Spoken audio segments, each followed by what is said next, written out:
Cari padovani, questo mio messaggio arriva a voi quando siamo a metà di una traversata nel deserto. Ma grazie ai vostri sforzi e alla nostra meravigliosa sanità pubblica e anche grazie al prezioso aiuto di tutti voi, noi sappiamo che ce la possiamo fare. Parla dal suo studio, affacciato su un listone, cuore pulsante della città, semivuoto, come accade tutti i giorni a Padova, il sindaco Sergio Giordani. L'invito ai cittadini è chiaro: non abbassate la guardia, non è ancora il tempo. Proteggere Padova significa innanzitutto stare a casa, per chi può farlo. Per tutti gli altri che lavorano nel pubblico e nel privato e mandano avanti la comunità, chiedo e mi sto adoperando perché possano avere più elevata protezione. A tutti loro, agli eroi di ogni giorno, rivolgo un grazie dal profondo del cuore.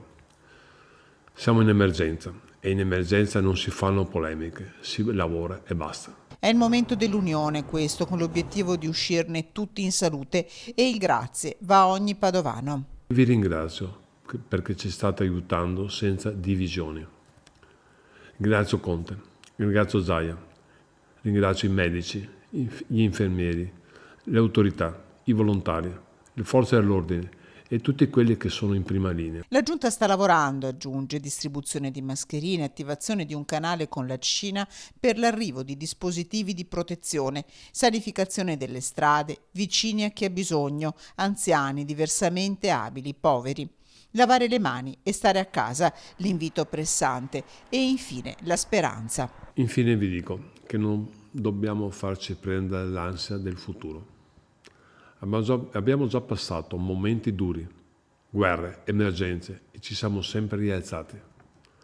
È probabile che il mondo verso cui andiamo non sarà più quello che abbiamo conosciuto finora, ma consapevoli della nostra forza, ci rimoccheremo le maniche e risorgeremo.